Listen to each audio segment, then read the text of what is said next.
여러분 안녕하세요. 과거의 저를 표현해보자면 한마디로 똥인지 된장인지 찍어봐야 구분을 할 줄 알았던 그런 아둔함을 지닌 여자였던 것 같아요. 왜 저 같은 사람은 직접 겪어봐야 큰 코를 다치고 정신을 차리는 걸까요? 과거를 한탄하기보다는 이제라도 정신을 차리고 달라졌다는 사실에 더욱 주목을 하면서 그렇게 사는 게 맞는 방향이겠죠. 저 같은 비슷한 경험을 해보신 분이 한두 분 정도로 계실 거라는 막연한 예상을 하면서 이야기를 시작해 보겠습니다. 연애를 하며 서로를 알아가고 좋은 감정을 쌓은 끝에 남편과 결혼하기로 했을 때였어요. 시댁에 저랑 결혼하겠다고 밝힌 남편이 다음날 난감한 표정으로 저를 바라봤습니다. 제가 이혼 가정의 자식이라서 그 점이 마음에 안 든다고 시어머니께서 그러셨다는 이야기였어요. 그런 걸 솔직히 사람 마음의 자유라고는 하지만 구시대적인 것처럼 느껴졌고 생각지도 못했던 부분이기 때문에 기분이 나빴습니다. 저도 모르게 힘없이 중얼거리게 되더군요. 근데 어머님도 혼자이시면서 우리 집한테만 뭐라고 하시는 것 같아서 기분이 좀 그렇다. 무슨 말을 그렇게 해. 우리 집은 아버지가 돌아가신 경우잖아. 사별이랑 이혼이랑 어떻게 같아? 하늘과 땅 차이야. 그렇게 남편이 득달같이 따졌습니다. 갑자기 목소리를 크게 내지르면서 눈알도 크게 부라리는 남편의 모습에 저는 몸을 움츠리면서 놀랐고요. 남편 앞에서 뭐라고 말을 더하기가 싫어서 그냥 알겠다고 하면서 그날은 헤어졌습니다. 그랬더니 남편이 이튿날 저한테 삐졌냐고 하면서 화풀라고 그러더군요. 대뜸 삐졌느냐니 화를 풀라느니 그런 상황에서 그런 태도를 보인다는 것 자체가 저를 좀 낮잡아보는 행위였다는 걸 당시에 저는 몰랐던 것 같아요. 구시대적인 트집을 잡으시며 시어머니께서 제가 마음에 안 드신다는데 이 결혼을 과연 할 수 있을까 싶어서 그때부터 저는 맥이 좀 풀린 상태였습니다. 남편은 저보고 이대로 자기를 포기할 거냐고 물었어요. 어머님이 내 조건이 마음에 안 드신다는데 내가 뭘 어떡해. 내가 오빠를 포기 안 한다고 해서 그럼 뭐가 바뀌는 거라도 있어? 그렇다고 해서 벌써 이렇게 포기하는 건 말이야. 말이 안 되지. 끈기를 발휘해봐. 우리 엄마한테 가서 이 결혼을 제발 허락해달라고 빌어볼 각오 정도는 해야 하는 거잖아. 가서 빌라고? 가뜩이나 이혼 가정에 편견이 있으신 분 같은데 나에 대해서 더 안 좋은 인식이나 심어드리는 건 아닌가 몰라. 막막함에 제가 한숨을 길게 내쉬자 남편은 이게 아닌데 하는 표정으로 저를 답답하게 바라봤습니다. 저는 그런 남편이 대체 뭘 어쩌자는 건가 싶어서 어리둥절하기만 했고요. 그리고 며칠이 흘렀습니다. 남편이 들뜬 얼굴로 달려왔어요. 됐어. 내가 해냈어. 응? 어떤 걸 말하는 거야? 내가 우리 엄마 설득에 성공을 했어. 이혼 가정이어도 그냥 괜찮대. 그랬구나. 정말 잘됐다. 다행이네. 반응이 왜 그래? 더 좋아할 줄 알았는데 기뻐서 방방 뛰거나 감동의 눈물 정도는 흘려줘야 하는 거 아니야? 내가 기대한 건 그런 거였는데 좀 아쉽다. 기쁘고 감동한 건 맞아. 근데 생각지도 못했던 일이라서 그냥 얼떨떨해서 그래. 아, 그런 거야? 하긴 안 믿기겠지. 실감이 쉽게 안 날 거야. 우리 엄마의 마음을 이렇게 내가 돌려놓을 줄은 너도 몰랐을 테니까. 남편이 우쭐거리면서 한참 어깨를 으쓱거렸고 저는 멀뚱하게 있었던 기억이 나네요. 분명히 좋아해야 할 일은 맞았는데 뭔가 이상하게 떨떠름한 느낌이 들었죠. 그리고 그때 갑자기 떠올랐던 점이었는데 바로 돌아가신 시아버지께서 생전에 바람을 그렇게 피우시느라 시어머니를 엄청 고생시키는 분이었다는 것입니다. 남편이 술에 취하거나 혹은 분위기에 한껏 취할 때면 자기가 힘들었던 시절을 이야기하는 버릇이 있었는데 그러면서 대개는 돌아가신 자기 부친의 일화를 풀고는 했었어요. 남편의 표현에 의하자면 사람은 고쳐 쓰는 게 아니라는 걸 몸소 가족들에게 알려주시는 분이 바로 시아버지이셨습니다. 그런데 어쩌다 보니 시부모님 두 분이 이혼은 안 하신 채로 어쨌든 법적 부부로 계속 사신 것이었고요. 도중에 별거도 한참 하셨다고 해요. 합의 별거라기보다는 시아버지께서 일방적으로 집을 나가신 뒤 바람이 난 여자하고 사셨던 것뿐이죠. 시아버지께서 하도 막 사셔서 그런지 일찍 병을 얻으셨고 남편이 22살일 때 돌아가셨습니다. 남편이 저를 만나기 전이었죠. 그러니 이혼에 비해서 너무나도 깔끔하고 군더더기 없었다는 사별이라고 하기에는 조금 무리가 있는 게 아닌가 하는 그런 생각이 그제서야 들었던 것입니다. 하지만 남편이 시어머니의 마음을 자기가 완벽히 돌려놨다고 하면서 우쭐거리며 한참 크게 웃고 있는데 거기다 대고 제가 떠올려낸 점을 말하기가 애매하더라고요. 말을 안 하는 것만 못할 것 같아서 그냥 가만히 있었습니다. 그리고 그로부터 다시 며칠 뒤에 저는 시어머니를 뵙게 되었습니다. 정식으로 인사를 드리는 자리였죠. 밥 한 끼 같이 하면서 얼굴 보고 서로 인사 나누는 그런 자리였지만 시작 전부터 분위기라는 게 뭔가 범상치 않았습니다. 정해진 날짜의 이틀 전 저는 남편과 저녁에 데이트 중이었어요. 그러다가 문득 남편이 시어머니께 전화를 걸어서 그날 저녁 메뉴 뭐 차리실 거냐고 여쭈어 보았던 거예요. 예비 며느리가 그날 뭘 먹게 될지 기대가 크다나 뭐라나 그런 소리를 덧붙이면서 말입니다. 저는 남편에게 그런 걸 물어본 적도 없었고 궁금한 적도 없었는데 남편이 혼자 눈을 빛내면서 독단적으로 그리 굴었습니다. 엄마가 그날 요리 솜씨 좀 뽐내실 거예요? 옆에서 저는 너무 당황스러웠고 말리지도 못한 채 초조하게 있었습니다. 남편은 뿌듯한 얼굴이 되어서 휴대폰의 소리 크기를 키웠죠. 시어머니로부터 긍정적인 답변을 들은 거라 예상을 했었나 봐요. 아휴, 밥 차리기 귀찮다. 밥을 뭐하러 차리니. 그냥 집 근처에 괜찮은 식당이 있으니까 거기로 가자. 그러나 돌아온 대답은 밥을 차리겠다는 게 아니라 식당을 가자는 것이었습니다. 저는 그러거나 말거나 상관이 없는 것 같아서 그 소리를 듣자마자 자동으로 고개가 끄덕여졌는데 남편은 아니었습니다. 순식간에 얼굴이 시뻘겋게 변하더니 휴대폰을 자기 귀에 바짝 대고서 한참을 떠들었어요. 엄마가 밥 차리시는 거 아니었어요? 나는 그날 맛있는 갈비찜이나 먹을 수 있을까 싶어서 기대를 했는데 갈비찜 못 먹는 건가? 내가 기대한 건 그럼 어떻게 되는 거지?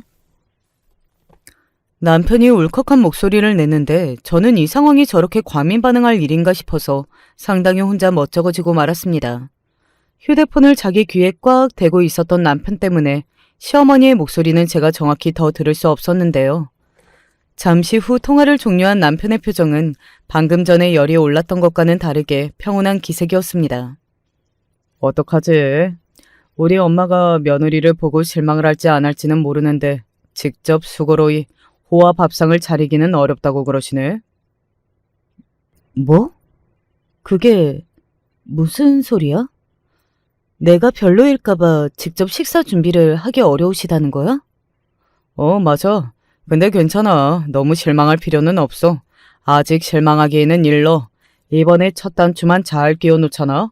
그럼 앞으로는 탄탄대로다. 무조건 우리 엄마가 너 예뻐하면서 며느리를 업고 다니시는 시어머니가 될 게 틀림없어. 우리 엄마가 알고 보면 정이 넘치고 마음이 여린 분이시거든. 아, 그래. 오빠가 그렇게까지 말을 하는데 내가 이 상황에서 뭐라고 불만을 갖는 것도 좀 그렇네. 일단 알았어. 어머님을 뵙고 내가 말씀을 잘 드려볼게. 네가 우리 엄마한테 최선을 다해서 잘 보이면 모든 게 해결될 일이야. 그리고 나면 진짜 아무 문제도 없어. 만사 오케이. 알겠지? 남편이 저에게 최선을 다해보라면서 파이팅을 외쳐주었고 그걸 무시하기도 못해서 저도 모르게 함께 파이팅을 외치고 말았습니다. 얼떨결에 휩쓸려 간 것이었죠. 그리고 대망의 날짜가 다가와서 시댁 근처에 있는 식당으로 도착을 했습니다. 정해진 시간보다 15분 먼저 남편하고 도착을 했고요. 그리고 시어머니께서는 정각에 딱 도착을 하셨습니다. 긴장을 덜어내기 위해서 남편과 시답지 않은 대화를 나누고 있던 제가 시어머니의 등장에 얼른 일어나서 꾸벅 인사를 드렸죠. 어이 아들, 뭔 이야기를 그렇게 재미나게 하고 있었어?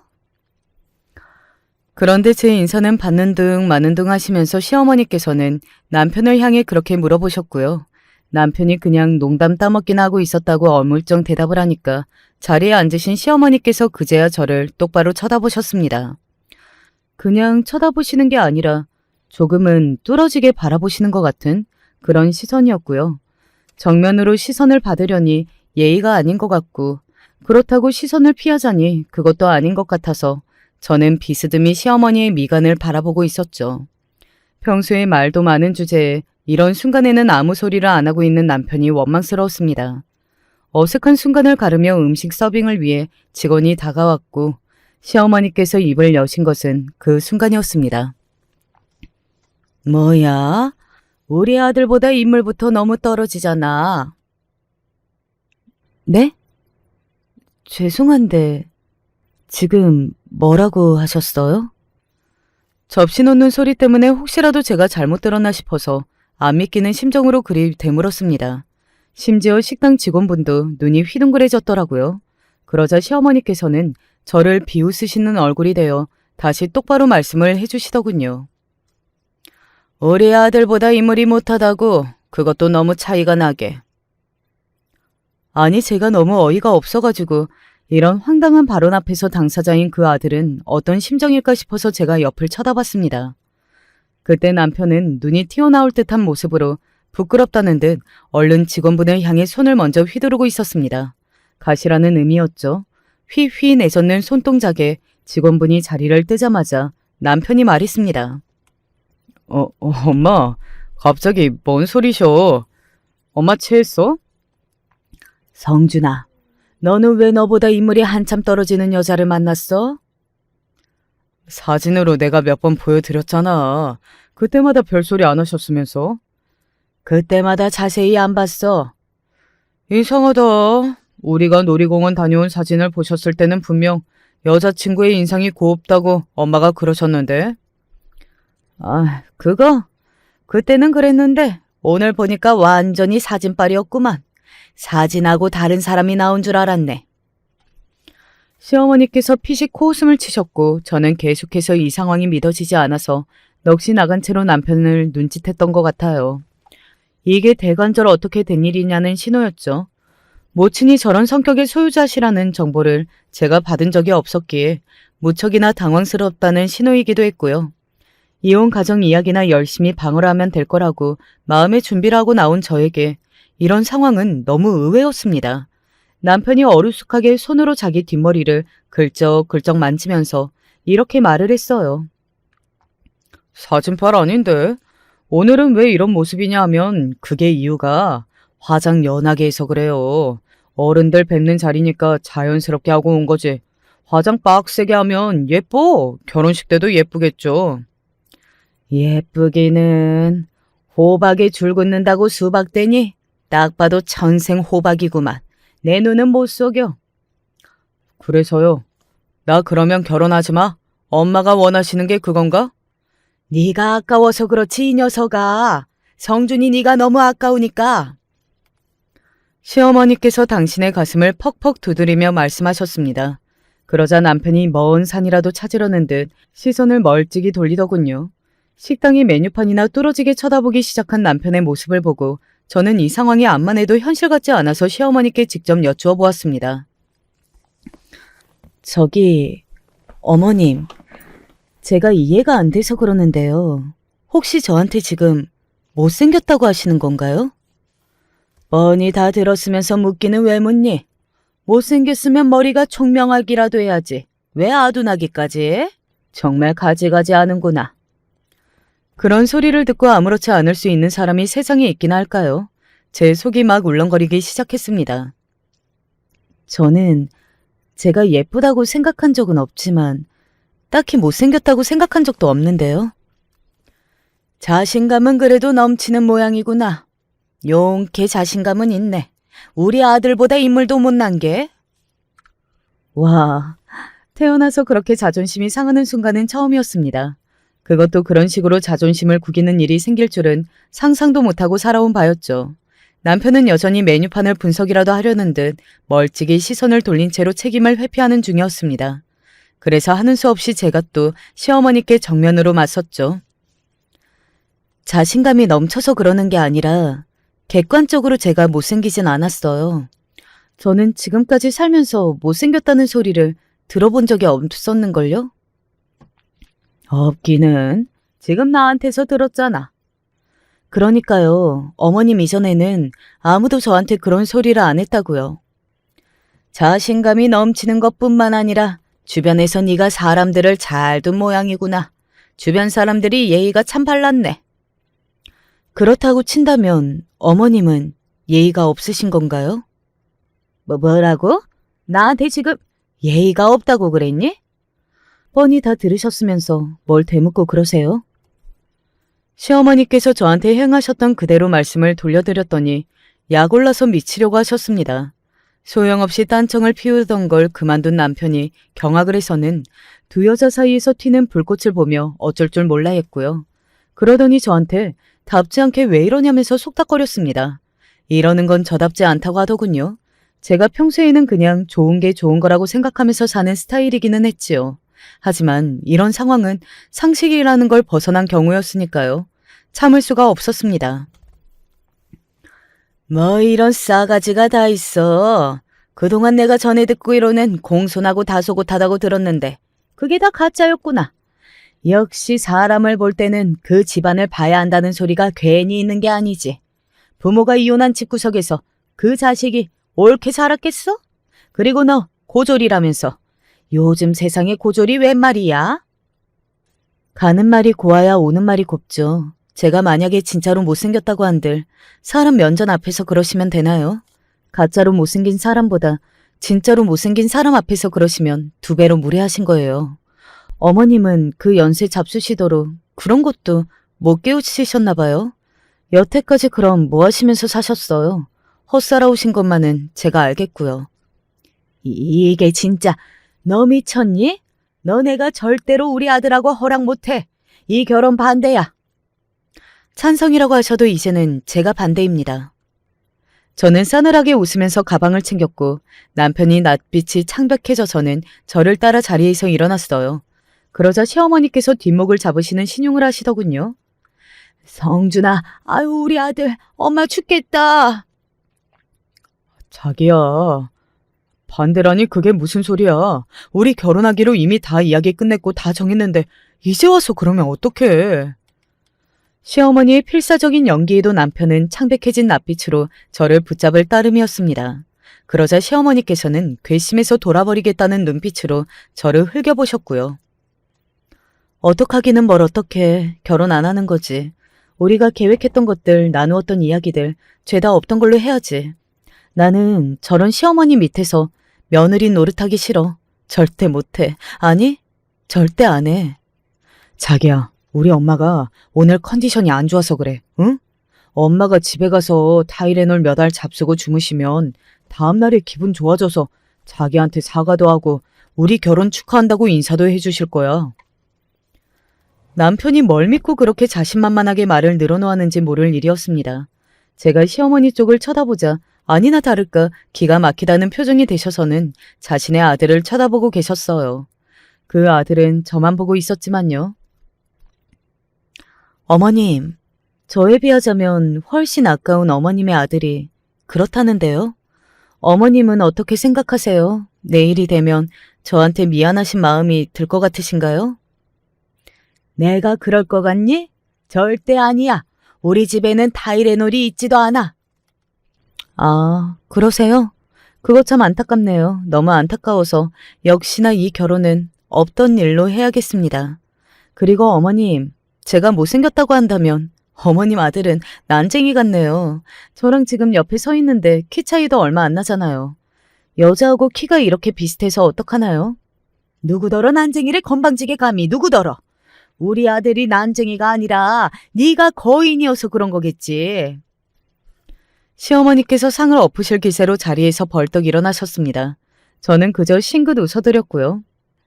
왜 그렇게 화를 내세요? 그렇게 화를 내실 것 같으면 저한테 못생겼다는 소리를 왜 하신 거예요? 어머님은 역지사지가 안 되시는 분인가 봐요.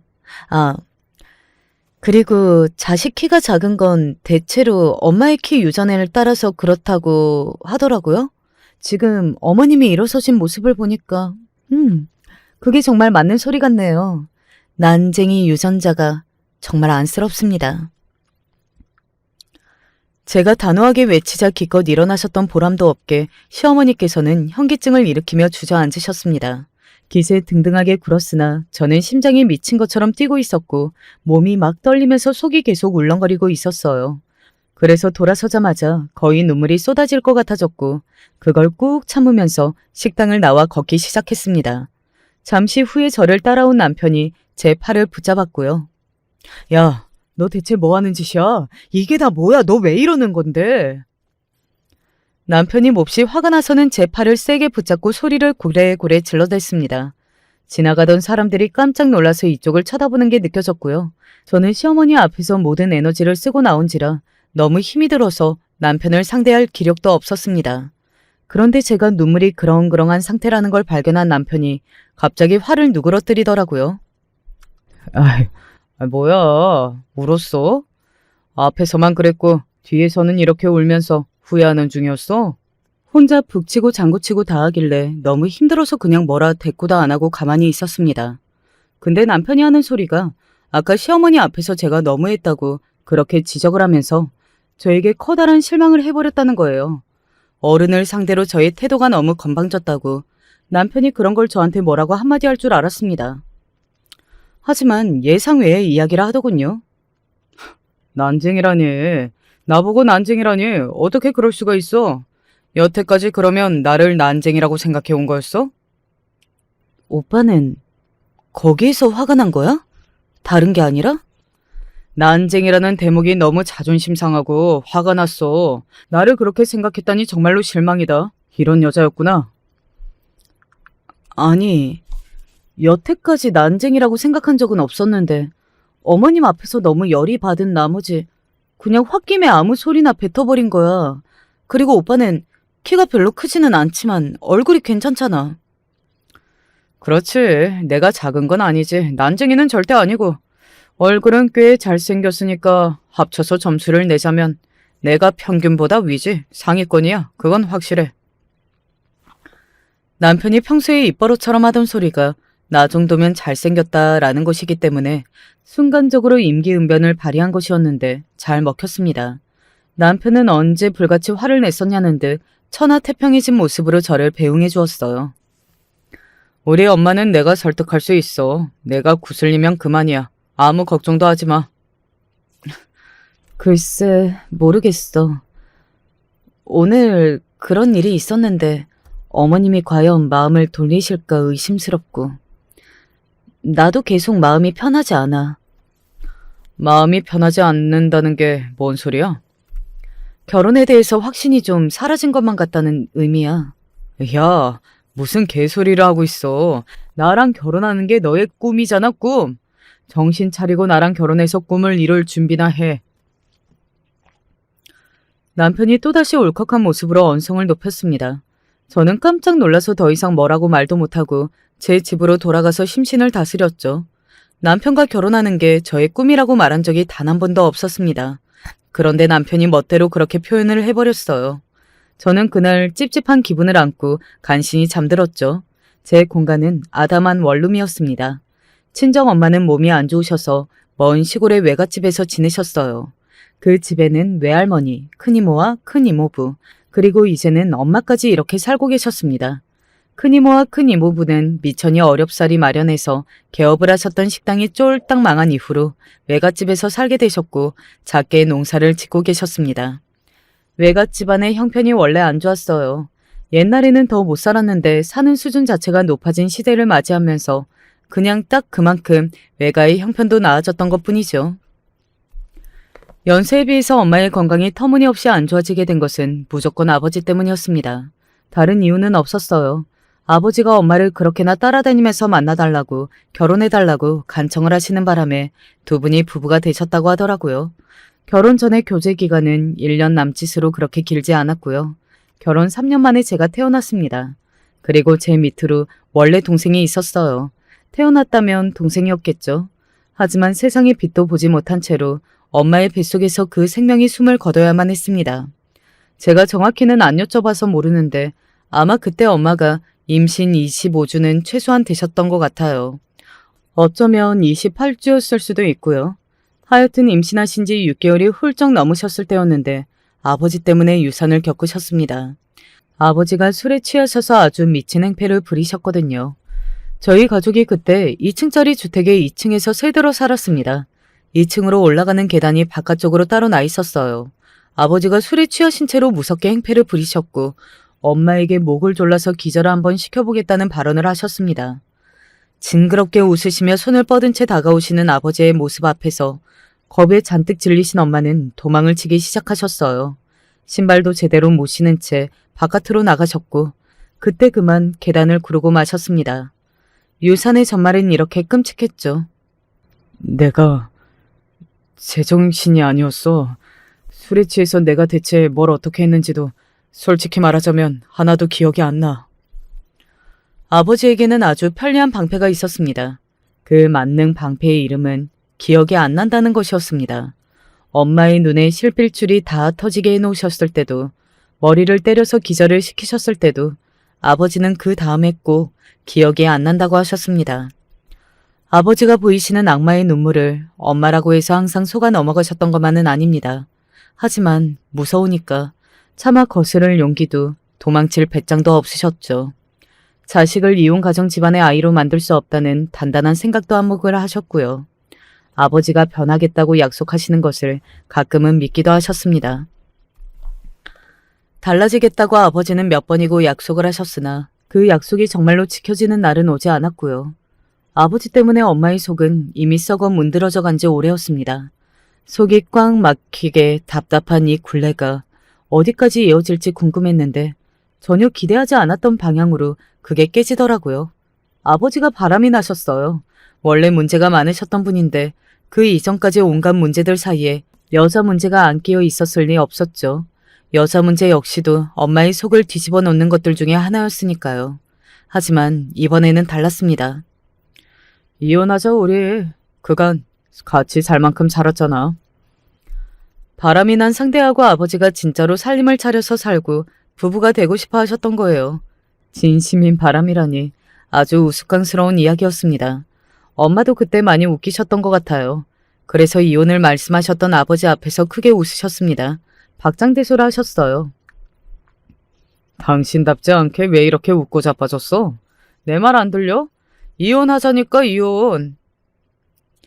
나다운 게 대체 뭐길래 큰 소리로 마음껏 웃는 거 하나에도 내가 그런 소리를 들어야 하는지. 어이가 없네. 지금까지 내가 헛짓거리만 하고 살아왔다는 게 이렇게 또 새삼 실감이 나서 정말 어이가 없고 죽을 것만 같아. 알아? 당신, 내가 지금 당신 때문에 확 진짜 죽을 것만 같아. 이혼 같은 소리 하지 마. 내가 그렇게나 이혼해달라고 빌었을 때는 들은 척도 안 했으면서 포기하고 숨죽이고 사는 나한테 이제 와서 뭐가 어째? 이혼을 하자고? 누구 좋으라고 해줘? 절대 안 해줘. 엄마의 입은 웃고 있었으나 눈은 울고 있었습니다. 엄마는 분하고 억울해서라도 이혼은 안 하겠다고 하셨어요. 지금까지 멍청하고 답답하게 살아왔으니 그것 때문에 주변에서 손가락질까지 당해봤으니 이렇게 된 이상 아주 끝을 보겠다고 하셨습니다. 절대 물러나지 않고 이혼을 안 해주는 것으로 아버지에게 복수를 하겠다고 그러셨죠. 저는 어떻게 해야 할지 몰랐습니다. 아버지와 엄마는 극과 극으로 다른 분들이셨고 단연 각자 가해자와 피해자였으나 공통점이 있었다면 두 분 다 저에게 묻지 않으셨다는 거예요. 이혼이든 뭐든 매사에 자식의 뜻을 물어보신 적이 없었죠. 그래서 이번에도 저는 조용히 있어야 할 것만 같았습니다. 엄마는 버티겠다고 하셨지만 아버지가 바람난 상대, 즉 상간녀가 보통 사람이 아니었어요. 처자식이 있는 데다가 아버지 같은 인물하고 바람을 피우려면 하긴 보통 내게의 정신 상태로는 힘들었겠죠. 상간녀는 엄마가 일하시던 식당까지 대범하게 찾아갔습니다. 왜 이혼을 안 해주냐며 비참하게 살다가 죽고 싶어서 환장했냐며 엄마를 조롱하고 비웃었어요. 그리고 아버지는 이혼을 해주면 재산을 주겠지만 이혼을 안 해주면 집을 나가서 상간녀와 살림 차려서 살 거고 그러면 이혼 한 장 못 건지는 거라는 소리로 엄마를 압박하셨습니다. 재산이라고 해봤자 크게 뭐가 없었습니다. 그러나 아예 안 받는 것과는 차원이 달랐죠. 이혼을 종용하시던 아버지는 오랜만에 술을 거나하게 드시고는 온갖 깽판을 치셨고 지난 세월 심하게 당해오셨던 것 때문에 트라우마가 발동된 엄마는 이혼을 하겠다고 하셨습니다. 징그러워서라도 이 악연 끝내겠다고 그러시고 말았죠. 그렇게 두 분이 이혼을 하셨고 저는 왜 잘못한 쪽은 따로 있는데 고통을 받아온 쪽이 왜 계속 고통을 받아야 하는지 그게 의문이었습니다. 당연히 아버지는 자식인 저를 두고 가셨습니다. 전적으로 엄마가 저를 맡으셨고요. 아버지가 그 상간녀와 살다가 피눈물을 흘리게 되시기를 바랐습니다. 그 상간녀가 아버지의 추악한 진면목을 마주하고 후회로 몸부림치기를 원했습니다. 두 사람의 몰락은 엄마가 그 누구보다 간절히 기도하고 계셨고요. 그런데 말이죠. 권선징악, 인과응보 그런 건 세상에 없는 모양이었어요. 몇 년 뒤 그 두 사람은 부부로 멀쩡히 결혼 생활을 이어가고 있었고요. 그 상간녀의 집안의 돈으로 아버지는 사업을 시작하셨는데 그게 잘 되고 있었습니다. 심지어 두 사람이 서로 간에 잘 지내고 있는 모양이었어요. 속사정은 알 길이 없었으나 겉으로 보고 듣는 사정은 그러했어요. 엄마는 그때부터 몸이 더더욱 안 좋아지셨습니다. 급속도로 건강이 나빠지셨고 제가 혼자 먹고 살며 지낼 수 있게 되자 당신의 친정인 제 외갓집으로 가서 지내게 되셨던 거예요. 가만히 되짚어보니 이혼 가정이라고 해도 나름의 사정들을 다 다를 텐데 저희 집 같은 경우에는 일반적이지 못하고 아주 특수하게 나쁜 경우 같았습니다. 시어머니께서 제 흠을 잡으시는 게 어찌 보면 예리하셨던 것 같아서 쓴웃음이 지어졌네요. 남편이 호언장담했던 대로 시어머니를 정말로 설득을 시켰더라고요. 저는 도저히 안 될 거라고 예상을 했건만 그 예상을 깨고 시어머니께서 먼저 저에게 화해의 손길을 내미셨습니다. 내가 그날은 미안했다. 우리 아들이 너무 잘났으니까 다른 여자한테 주기에 아까워서 내가 심술 좀 부려봤어. 심술 좀 부려본 수준이 그 정도라니. 그렇다면 작정하고 못되게 구시면 얼마나 더 대단하실까 싶어서 저는 걱정이 되었습니다. 제가 그런 눈초리로 시어머니를 바라봤죠. 그랬더니 얼른 말씀을 이어하시더라고요.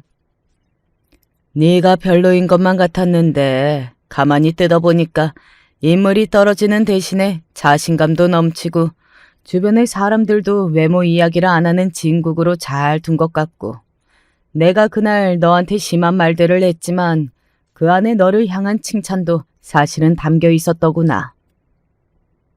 그러니까 지금 저를 괜찮다고 말씀하시는 건가요? 그래, 여기서 내가 더 무슨 소리를 해야겠니? 나는 너를 받아주기로 마음먹었고 그날은 내가 심술 좀 부려봤던 거였고 이러면 상황 정리는 끝났잖아. 아, 네. 그렇군요. 갑자기 손바닥 뒤집히듯 반전이 된 상황에 저는 얼떨떨했습니다. 나쁜 건 아니었지만 이 상황이 얼른 납득이 안 돼서 마냥 얼떨떨해 있는 저에게 시어머니께서 조용히 이런 말씀을 해주셨어요. 우리 아들이 화가 많이 났어. 네? 오빠가요? 왜요? 내가 너 보고 못생겼다고 있었잖니. 그래서 화가 단단히 났더라. 자식 이기는 부모 없다고 하잖아. 우리 성준이가 그렇게 화를 내는 건 처음 봐서 그냥 내가 지기로 했어. 시어머니의 말씀을 듣고 제가 기대감으로 얼굴이 밝아졌습니다. 남편이 저를 위해서 시어머니께 그렇게나 화를 냈다는 이야기가 솔직히 안 반가울 리가 없었죠. 하지만 시어머니께서 덧붙이시는 대목은 저를 아리송하게 만들었죠. 내 말대로라면 자기는 눈이 삔 남자가 되는 건데 자식을 눈이 삔 바보 전치로 만들고 싶은 거냐면서 어찌나 화를 내던지. 아이고, 나는 아직도 머리가 아파. 왠지 미묘하지 않나요? 저라는 사람 자체를 위해 화를 낸 게 아니라 그 논리대로라면 자기가 눈이 이상한 사람이 되는 것 같으니까 그래서 화를 냈다는 이야기였습니다. 저는 그쯤에 계속해서 들고 있었던 생각 중 하나가 과연 이 남자가 제가 그동안 알고 지냈던 사람이 맞는가 하는 그런 의심이었습니다. 마냥 즐거운 마음으로 사귈 때는 그런 면모들이 있는지 잘 몰랐거든요. 남편이 끝내주게 잘 감추었던가 아니면 제가 둔감했던가 둘 중 하나인 듯 싶었네요. 혹은 둘 다였을 수도 있고요. 시어머니께서는 당신이 자식을 못 이기는 부모에 해당이 된다고 하시며 결혼을 찬성하는 쪽으로 입장을 바꾸셨고 그 이후에는 일사천리였습니다. 결혼식에 부를 만한 사람들이 저에게는 몇 되지 않았죠. 친인척들이 머릿수를 채워주어야 하는데 저는 그게 좀 어려운 입장이었으니까요. 그래서 결혼식은 아주 약소한 형태로 간략하게 올렸습니다. 신혼집은 시댁에서 멀지 않은 위치에 있는 신축 빌라였고요. 월세로 시작했습니다. 방 2개짜리 신혼집은 보증금이 좀 높았기 때문에 상대적으로 월세가 저렴해서 매달 나가는 지출을 줄일 수 있었습니다. 내가 이 정도 되는 남자야. 너는 나랑 결혼했으니까 진짜 좋겠다. 결혼 직후부터 남편은 그런 소리를 잘도 떠들었습니다. 어깨를 으스거리면서 하는 그 소리가 당시에 저는 유쾌한 농담 정도로만 들려서 그러려니 했고요. 어디 진짜 좋은지 어떤지 살아보면 될 일이라고 여겼습니다. 처음에는 좋았어요. 괜히 신혼을 깨먹는 시기라고 하는 게 아니더군요. 남편은 성격도 활달하고 남자다운 구석이 강했기 때문에 지루하게 지낼 틈이 없었고 같이 어디를 다니기에도 좋았습니다. 그런데요. 이런 생활이 얼마나 갔는지 아세요? 딱 3개월 갔습니다. 아무리 화장실 갈 때와 나올 때가 마음이 다른 게 사람이고 다 잡은 물고기에는 밥 안 주는 법이라고는 하지만 이래도 되나 싶었네요. 3개월이 지나면서부터 남편은 매사에 시큰둥해졌고 쉽게 짜증을 냈고 사소한 것에도 트집을 잡으면서 혼자 툴툴거렸습니다. 한마디로 집안 분위기를 항상 망쳐놓았어요. 저랑 잘 지내고 싶지 않아서 환장한 남자 같았습니다. 대체 왜 이러냐고 물어봐도 남편의 대답은 내가 뭘? 이라는 반응이 전부였으니 저만 맥이 빠졌죠. 그러다가 제가 어느 날 너무 속상해서 이렇게 물어봤어요. 이럴 거면 나랑 결혼 왜 했어? 힘들게 어머니까지 설득해놓고 이게 다 뭐야? 그랬더니 남편이 이렇게 대답을 했는데 너무나도 충격적이었습니다. 그러게 결혼은 좀 더 신중했어야 했는데. 그러면서 한숨까지 푹 내쉬었죠. 저에게 미련 따위 없다는 듯 지겹다는 듯 그런 반응을 대놓고 보인다는 점에서 저는 이런 의심을 안 들 수가 없었습니다. 혹시 다른 여자 생겼어? 설마 그런 건 아니겠지? 우리가 결혼한 지 얼마나 됐다고. 사람 새끼라면 그럴 수는 없는 거잖아, 그치? 갑작스런 그런 예감이 들어서 말을 꺼냈고 삽시간에 어두워지는 남편의 얼굴을 확인할 수 있었습니다. 왜 멋대로 의심하고 난리야. 네가 이러니까 더더욱 정이 떨어진다. 사람 관계에서 정이 떨어지는 것만큼 무서운 건 없는데 남편의 입에서 그런 소리가 나오니까 절망적이었습니다. 결혼을 괜히 했다고 저도 후회가 들던 바로 그때였어요. 몸 상태가 계속 안 좋길래 스트레스 때문에 그런가 싶었는데 알고 보니까 임신이었다는 걸 제가 알게 된 겁니다. 심지어 임신한 지 꽤 된 상태였는데 배가 거의 안 나와서 제가 모르고 있었던 거예요. 날짜를 거슬러 올라가 보니 임신이 됐던 때는 결혼하고 나서 3개월이 조금 지나던 시기였습니다. 진작에 빨리 임신 사실을 알았다면 부부 관계가 이렇게 경직되지는 않았을 거라는 생각이 들었고 이제야 알아준 게 뱃속의 아기한테 너무 미안했습니다. 설레는 심정으로 남편에게 임신 사실을 알려주었습니다. 뭐? 임신? 게다가 벌써 그렇게 됐다고? 여태까지 그 사실을 모르고 있었어? 뱃속에 애가 든 것도 몰랐다는 거야? 왜 이렇게 화를 내? 늦게 알기는 했지만 아기는 무사하고 어쨌든 너무 행복한 일이잖아. 그런데 왜 다짜고짜 화부터 내는지 모르겠어. 제가 밀려오는 설움을 꾹 참고 차분히 말을 했는데 남편은 열이 올라서 점점 더 얼굴이 시뻘개지더니 겉옷을 챙겨서 집을 나가버렸습니다. 남겨진 저는 눈물이 나서 한참을 서럽게 울었어요. 아무렇지 않은 척 씩씩하게 살아왔지만 저는 평생을 외로웠고 저만의 가정을 꾸려서 화목하게 사는 것이 꿈이었습니다. 하지만 이 현실을 두고 제 꿈이 이뤄졌다고 말하기는 어려울 것 같아서 눈물이 막 나더라고요. 울다 지쳐서 잠이 들었는데 밤늦게 술에 취한 남편이 집으로 돌아왔습니다.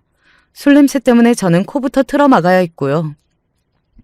그런 저를 남편이 비웃으며 삿대질을 날렸습니다. 왜 임신하고 지랄이야. 너는 눈치도 없냐? 뭐? 지금 무슨 말을 하는 거야? 내가 임신을 해서 곤란하기라도 한가 봐? 그래, 알기는 안 해. 내가 지금 너 갖다 버리고 새 여자한테 갈아타려고 만반의 준비를 갖추고 있었는데 임신? 아 진짜 어처구니가 없네. 네가 임신을 하는 바람에 지금 제대로 철을 쳐놨어. 이거 어쩔 거야? 너 이거 어떻게 보상할 거야? 숨이 멎는 것만 같았습니다. 저에게 소홀해진 남편을 보며 의심하기는 했었지만 설마 진짜로 바람을 피우고 있었을 줄은 몰랐습니다. 게다가 저를 버리고 상간녀에게 갈 작정이었다니. 남편이 제 얼굴을 향해 날리던 삿대질을 이제는 제 배를 향해서 하기 시작하자 저는 본능적으로 배를 손으로 감쌌습니다. 그게 안 입고었는지 남편은 발을 들어서 냅다 제 배를 걷어찼어요. 손으로 배를 감쌌던 것은 아무 소용이 없었고 저는 거센 발길질에 얻어맞은 뒤 바닥을 뒹굴었습니다. 고통과 공포에 아무 말도 나오지 않았고 그저 힘겹게 신음하면서 배를 감싸질 뿐이었습니다. 불쌍하게 거실 바닥에 쓰러져 있던 저를 남편은 도와주지 않았고 배를 걷어찬 것도 전혀 반성이 되지 않는다는 태도로 혀를 끌끌 차면서 방으로 들어가 버릴 뿐이었어요. 저는 신음을 하다가 기절을 해버렸고 눈을 뜨자 이미 오전이었습니다. 집안은 어수선했고 남편은 없었죠. 식은땀을 흘리며 일어난 제가 당장 향한 곳은 산부인과였습니다. 그리고 난처하게 굳은 의사 선생님의 얼굴을 본 순간에 슬픈 직감을 하고 말았습니다. 제 뱃속에 있던 아기가 소중한 생명이 태어나보지도 못하고 그대로 영원한 잠에 빠진 것이었어요. 저는 만나보지도 못한 아기한테 너무 미안하고 죄스러워서 한참을 울었습니다. 남편은 제 전화를 안 받았고 시어머니께서는 상황을 들으시고 이렇게 반응하셨습니다. 아기가 똑똑했네. 태어나봤자 사랑을 못 받을 걸 알고서 미리미리 떠났구나. 네? 지금 어머님 아들이 무슨 짓을 벌였는지 다 아시고도 그런 소리가 나오세요? 말 나온 김에 정리를 좀 할까? 너 언제 이혼할 거니? 바로 가능하지? 우리 아들이 얼른 새 장가를 들어야 해서 좀 급한데. 왜요? 그 여자가 조건이 아주 괜찮나 보죠? 그래, 너하고는 비교를 하는 것 자체가 그쪽에는 실례일 정도야. 내가 보니까 딱 마음에 들어서 얼른 며느리 삼고 싶더라. 너는 애초에 많이 부족했는데 우리 아들이 못난 여자랑 결혼해서 떵떵거리며 잘난 척하고 싶은 그런 마음 때문에 헐떨결에 결혼을 했던 것뿐이지 아무것도 아니었어. 어머님, 생각 잘하시고 말씀을 하세요. 제가 이혼 안 해주면 어쩌려고 이러시나요? 그리고 저는 절대로 저를 유산시킨 것을 용서할 마음이 없어요. 용서할 마음이 없고 이혼할 마음도 없고 그러면 뭐 네가 어쩌려고. 너 뭐 할 줄 아는 거 있니? 네가 법을 알기를 해 뭐를 해? 변호사 갖다 쓸 능력이 돼? 우리 아들하고 이혼하면서 돈 몇 푼이라도 챙기는 게 장땡이야 이거사. 지금 바로 이혼하면 넉넉하게 챙겨줄 용의가 있어. 새 장가를 잘 들 예정인데 당연히 마음도 곱게 써줄 수 있단다. 웃음이 나오더라고요. 비참하고 심각한 상황이었는데 웃음만 나왔습니다. 제가 친정엄마의 팔자를 그대로 물려받은 것인가 싶더라고요. 그리고 제 친정아버지의 경우도 밀어본 건데 제 남편이라는 놈도 그 상간녀와 잘 먹고 잘 살 확률이 있었습니다. 그것만은 용납할 수 없었어요.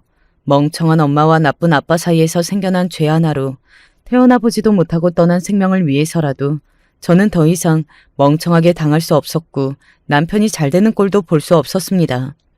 그래서 자존심이고 뭐고 다 내려놓고 어딘가로 연락을 하였습니다. 아버지, 저예요. 그간 잘 지내셨나요? 저는 잘 못 지냈어요. 전화기 너머로 아버지의 당혹스러운 숨소리가 들려왔습니다. 자식인 저에 대해 모든 책임을 회피하고 잘만 살아오신 아버지였습니다. 번듯한 사업가의 모습을 하신 채 현재는 지내고 계셨죠. 아버지가 과거에 어떠한 분이셨는지 그 친자식인 저는 너무나도 잘 알았습니다. 그 의미는 바로 제가 아버지라는 사람의 약점을 제대로 쥐고 있다는 것과 같았습니다. 지금까지 한 번도 아버지 노릇을 안 해주셨잖아요. 이번 한 번만 자식 일에 발벗고 나서는 부모 노릇 좀 해주세요. 이후로는 아무것도 바라지 않을 거고 아버지의 인생에서 존재하지 않은 듯이 조용히 살 테니까. 조용히 사는 거 제 특기예요. 아버지도 아시죠? 그래서 원하는 게 뭐냐? 내가 어떻게 해주면 될까? 저는 제가 처한 상황을 알려드렸습니다. 그리고 그때부터 남편은 끝도 없이 궁지에 몰려갔어요. 이혼을 입에 담은 건 남편과 시어머니가 아니었던 겁니다. 결혼 생활에서 피해를 입은 저였죠. 남편이 바람을 피웠고 저를 내치려고 아예 작정을 했었고 임신 사실을 분명히 알면서도 배를 걷어찬 것, 쓰러진 저에게 응급처치를 하지 않고 방치해둔 것, 시어머니께서 결혼 전부터 저를 멸시하고 조롱하고 낮잡아 보신 것, 그런 것들이 전부 다 그들에게는 불리한 요소가 되었습니다. 저에게는 유리했다는 뜻이고요. 유부남인 걸 알면서도 바람을 피웠고 이혼을 부추기기까지 했던 그 상간녀에게도 소송을 걸었습니다. 할 수 있는 모든 조치를 다 취했던 것이죠. 가진 거 없고 못 배워 먹어서 무식하고 그래서 적당히 데리고 살기 좋은 여자라고만 생각했었는데 이게 뭐야? 대체 어떻게 된 일이야?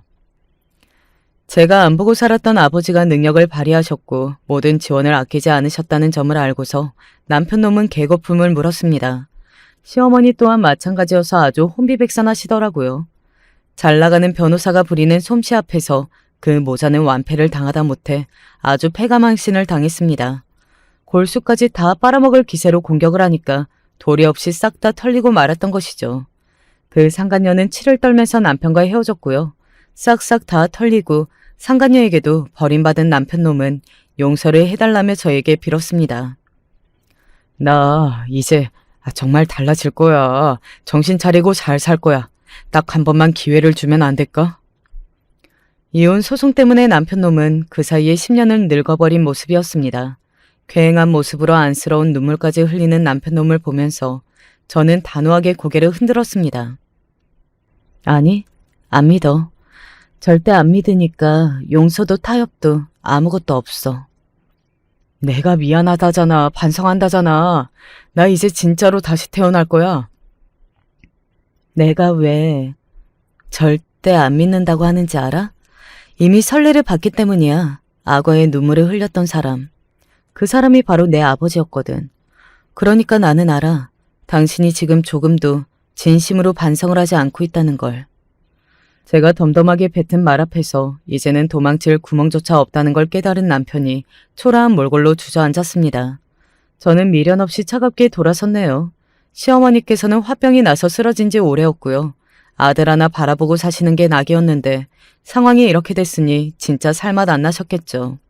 소송이 걸린 것 때문에 주변에 소문까지 다 나서 사회적 평판까지 완전히 망쳐버린 전 남편은 아예 멀리 이사까지 가버렸습니다.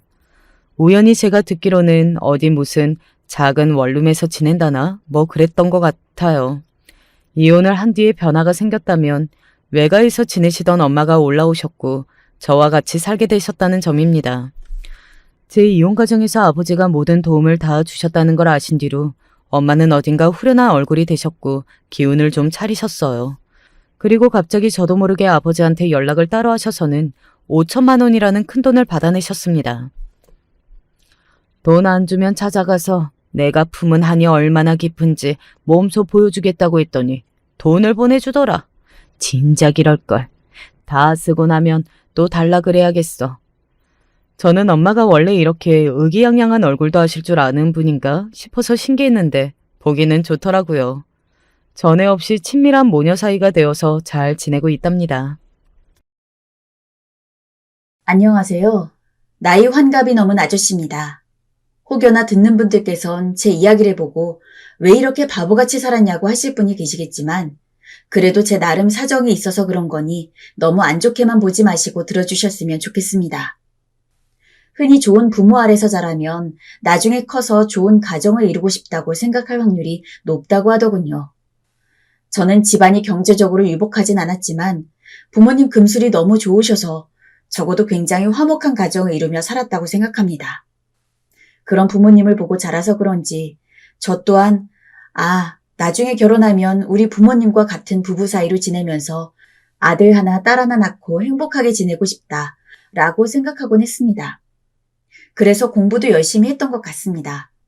요즘에도 이런 말이 있는지 모르겠는데 저 때만 해도 학급 급훈을 보면 지금 공부하면 마누라 얼굴이 바뀐다 같은 우스갯소리가 있곤 했거든요.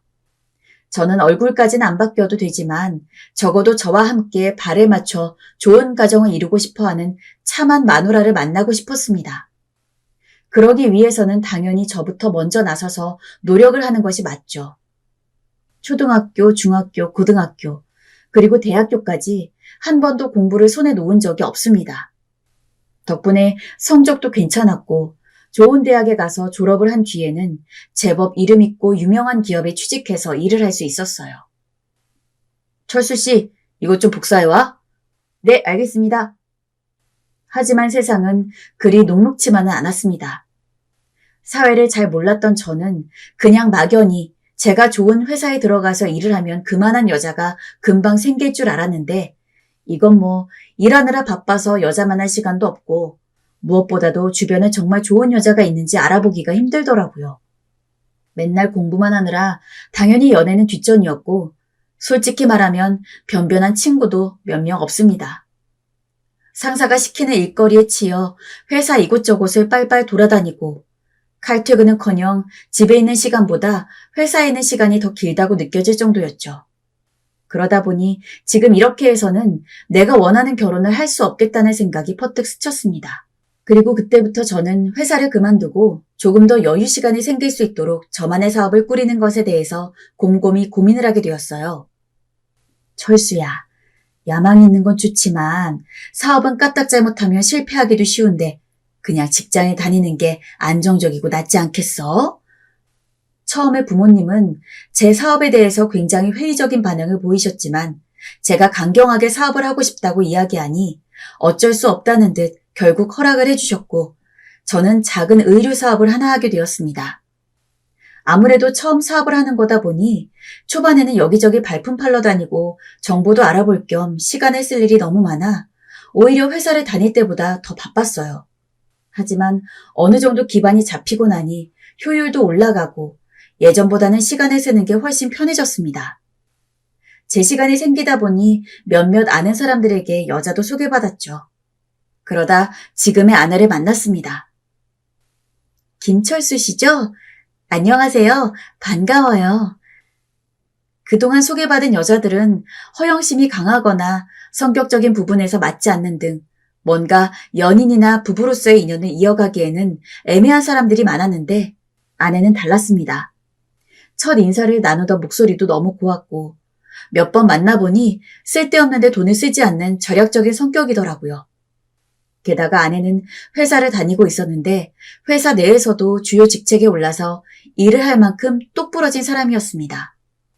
성품 또한 차분하고 현숙하니 제 삶에서 이런 여자를 본 적이 없었어요. 거의 첫눈에 반했다고 봐도 무방합니다. 그래서 세 번째 만났을 때 바로 아내에게 고백을 했고 고맙게도 아내가 수락해줘서 저희는 금방 연인이 되었어요. 저희는 결혼도 빨랐습니다. 솔직히 말하자면 예정에 있던 결혼은 아니었어요. 저희 딸이 기다리기 지루했는지 일찍이 저희 부부를 찾아줘서 조금 급하게 상견례를 갖고 배가 부르기 전에 결혼식을 거행했죠. 하지만 그럼에도 불구하고 행복했습니다. 아내 또한 그랬을 거예요. 저희는 제법 서로를 존중하고 이해해줄 줄 아는 부부였고 아이가 생긴 뒤에는 든든한 아버지이자 정숙한 어머니로서 최선을 다해 부모 노릇을 했습니다. 여보, 우리 민서만큼은 열심히 기르자. 세상에서 제일 행복할 수 있도록. 사실 아이를 낳고 얼마 안 돼서 경기가 많이 나빠졌기에 제 사업도 그렇고 아내 직장 일도 그렇고 예전만큼의 벌이를 유지할 수 없었지만 저희는 아직까지 밥 먹고 옷 입고 사는데 지장이 없으니 괜찮다고 조금은 안일하게 생각했어요. 하지만 인생의 몰락은 금방이었습니다. 악재가 오히려 호재일 수 있다고 생각하며 모아둔 돈과 대출을 받아서 무리하게 사업 확장을 감행했는데 잘못된 선택이었는지 말 그대로 쫄딱 망해버린 거였어요. 제게 남은 것은 빚더미뿐이었고 설상가상 아내 역시 구조조정으로 인해서 회사에서 잘려 저희는 졸지에 길거리에 나앉아야 할 신세가 되었습니다. 여보, 이제 우리 어떡해? 우리 민서 어떡해? 좋은 부모 되어주겠다고 약속했는데 우리 이제 어떻게 살아? 괜찮아. 괜찮을 거야. 울지 마. 펑펑 울며 힘들어하는 아내에게 저는 그저 괜찮다는 말밖에는 해줄 수 없었습니다. 당시엔 그 말만이 최선이었으니까요. 품 안에 안긴 아내의 어깨를 끌어안으며 저는 어떻게든 다시 재기하기 위해 일용직에 전단지 알바까지 할 수 있는 일은 가리지 않고 전부 해나갔습니다. 하지만 제가 아무리 노력을 해도 아내는 일순간 모든 것을 잃었다는 생각이 가시질 않는지 점점 시름시름 앓기 시작했습니다.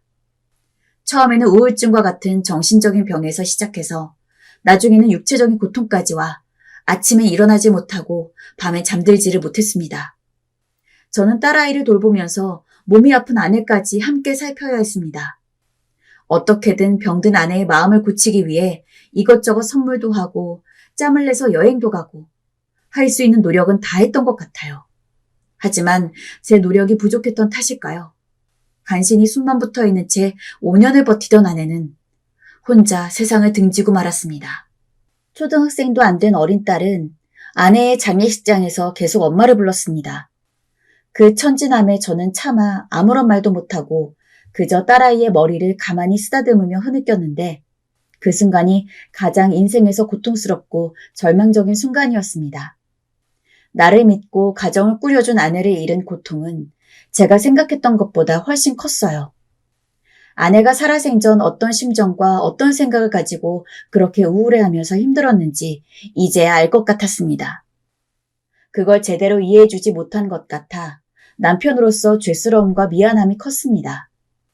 지금 와서 말하는 거지만 아내가 떠난 뒤 저 역시 아내 뒤를 따라서 같이 죽고 싶었습니다. 그런 저를 정신 차리게 해준 건 저희 딸 민서였습니다. 아빠 울지 마. 조그마한 손으로 제 머리카락을 어루만져주던 딸아이 때문이라도 어떻게든 살아야겠다는 생각이 들었습니다. 힘들 때마다 의식적으로라도 제 딸을 쳐다보았죠. 아직 다 크지도 못한 저와 아내의 아이를 위해서라도 어찌됐든 저는 삶이 자연스레 끝나는 순간까지 버텨야 했습니다. 시간이 약이라고 처음에는 분명 고통스럽고 힘들었지만 딸이 점점 커가면서 어른스러워지는 모습을 보며 저는 하루하루 아주 조금씩이지만 아내를 잃었다는 것에 대한 슬픔에서 조금씩 벗어날 수 있었습니다. 사업 실패로 생긴 빚으로 신용불량자가 되어 제대로 된 꿈도 꿀 수 없었지만 그래도 막노동판을 뛰며 저와 딸이 먹고 살 수 있을 정도는 벌며 살았고 그 와중에 조금씩 빚도 갚았죠. 그러나 아직 한창 자라나고 있는 딸이 하고 싶은 걸 다 해줄 순 없어 마음이 아팠고 저는 그게 매번 미안했어요. 다른 집은 현명한 부모님 아래서 맛있는 것도 많이 먹고 자주 놀러도 다닐 텐데 저는 딸에게 그렇게 해주지 못하고 있으니까요. 하지만 딸아이는 참으로 대견하고 착했습니다. 아마 저보단 죽은 아내를 닮았을 게 분명하죠. 아빠 힘내. 내가 있잖아.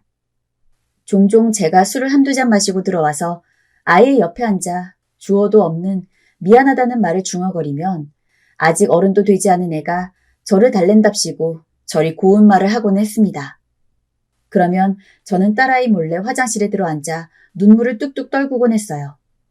게다가 딸아이는 학교에서 사탕이라도 받으면 안 먹고 꾹 참고 있다가 절 주겠다고 손에 꼭 쥐고 돌아와서 입에 넣어주기도 했죠.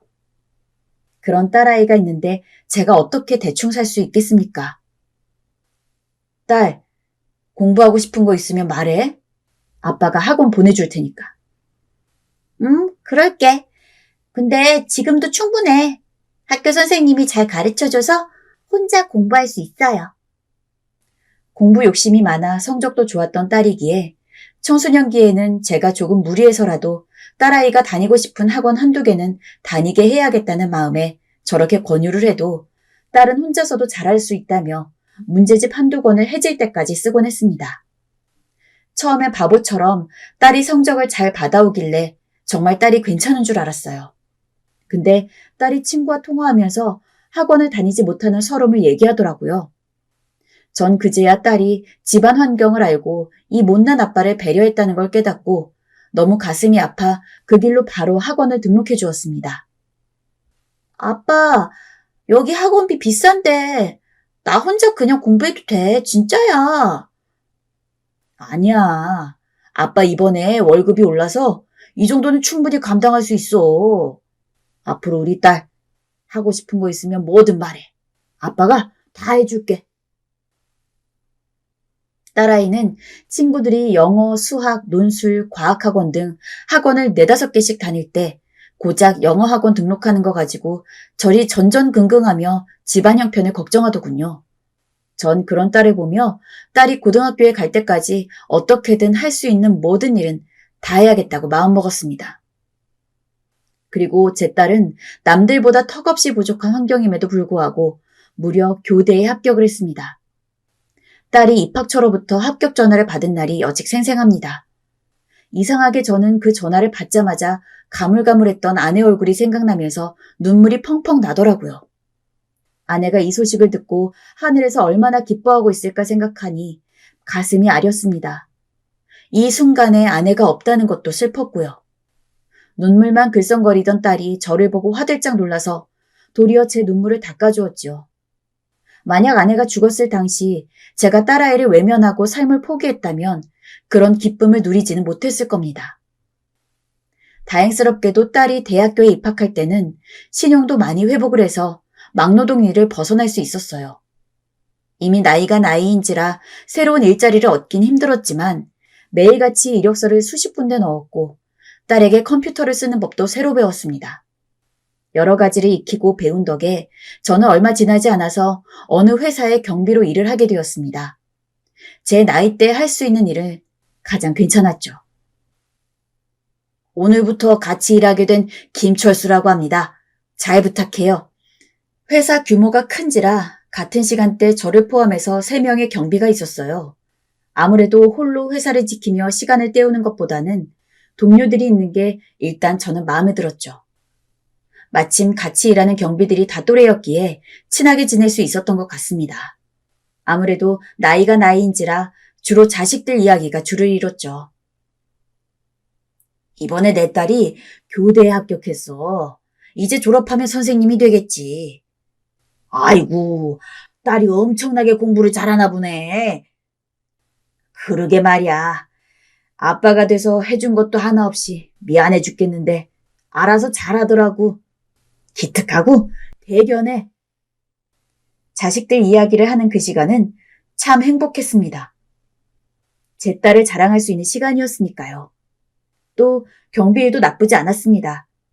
회사 직원들도 쓸데없이 경비들에게 나쁘게 굴거나 하는 일이 없었고 눈이 마주치면 목례 정도는 해줄 정도로 친절했죠. 특별히 큰 사건이 있지도 않았기 때문에 매일매일이 평화로웠습니다. 아침에는 열심히 일을 하고 저녁에 돌아와서는 딸과 함께 조촐하게 저녁을 차려 먹는 일상.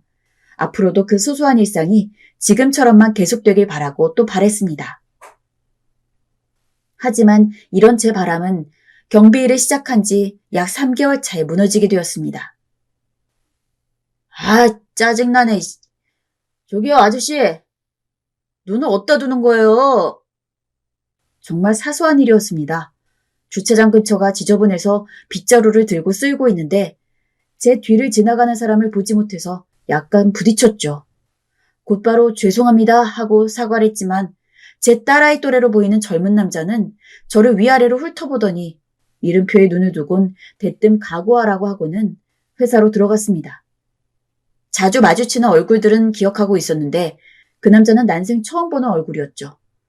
내심 젊은 놈이 싸가지 없다고는 생각을 했으나 경비 일을 하는 저는 회사에서 고용된 입장이었고 고작 을의 처지였기 때문에 속으로 혼자 화를 사길 수밖에 없었습니다. 그런데 그날부터 이상한 일이 벌어지기 시작했어요. 어느 날부터인가 평소 자주 인사를 나누던 직원들이 저만 보면 불이 나게 눈을 피하고 들어가더라고요. 처음엔 무슨 일인가 싶었는데 나중에 주변 눈치를 보며 몰래 저를 찾아온 직원 한 명이 충격적인 이야기를 했죠.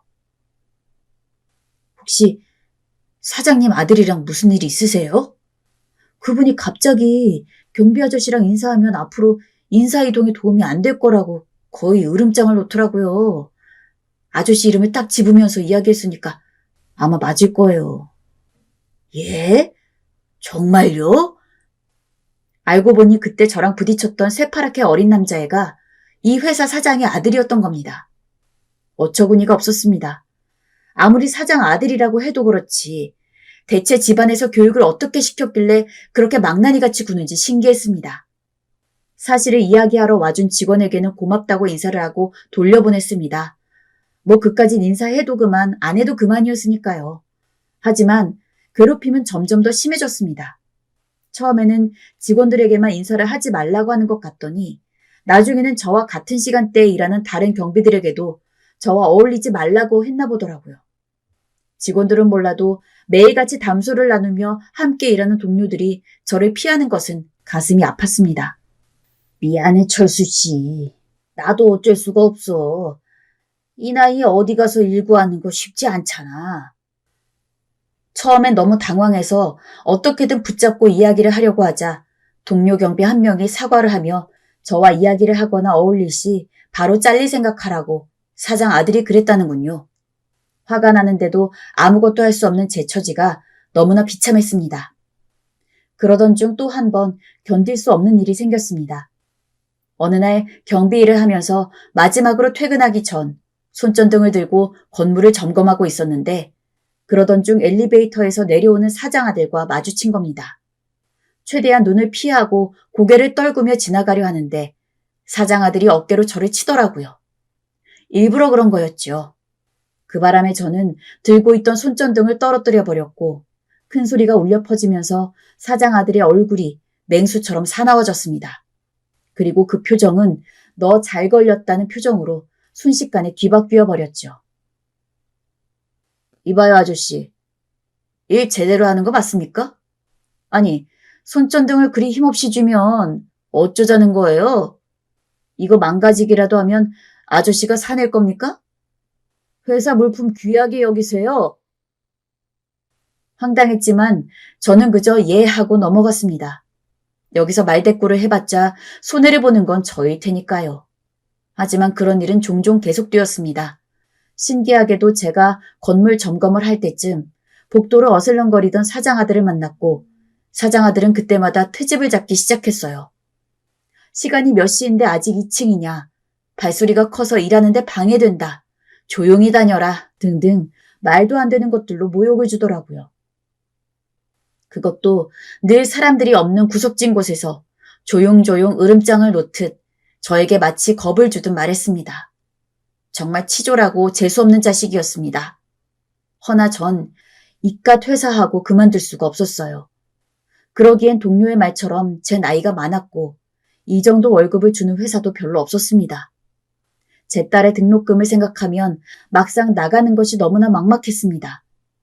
지금 생각하면 그때 다 엎어버리고 나올 걸 그랬나 싶기도 하지만 그냥 미련하게 저는 버티고 혼자 사겼습니다. 죽으면 썩어 문드러질 몸 자존심 하나 챙겨서 뭐하나. 우리 딸아이만 행복하면 되지 생각하면서요.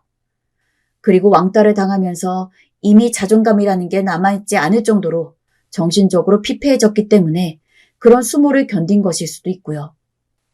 그러던 어느 날이었습니다. 건물 청소를 해주시는 아줌마 분이 계셨는데 그래도 그분이 유일하게 다른 직원들과 달리 눈이사라도 제게 해주시는 분이었습니다. 저에겐 고마운 분이었죠.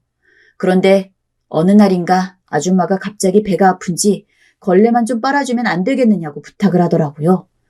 딱 보니 정말 배탈이라도 난 건지 손으로 배를 꽉 움켜쥐고 있었습니다. 아주머니 병원 가셔야 되는 거 아니에요? 약 드셨어요?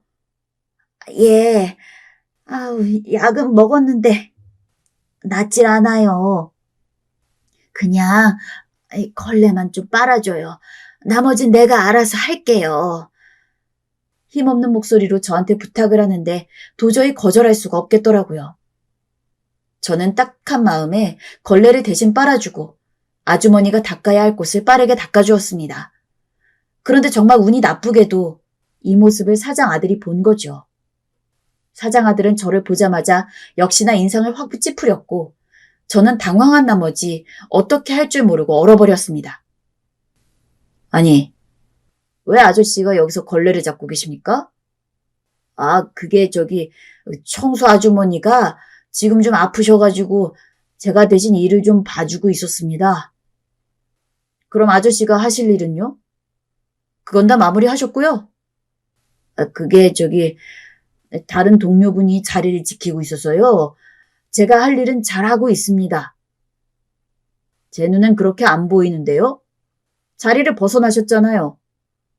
아, 그게 잠시 화장실에 간 김에 일이 이렇게 되어버린 건데 사장 아들은 역시나 건수를 놓치고 싶지 않은지 저를 계속 공격했습니다.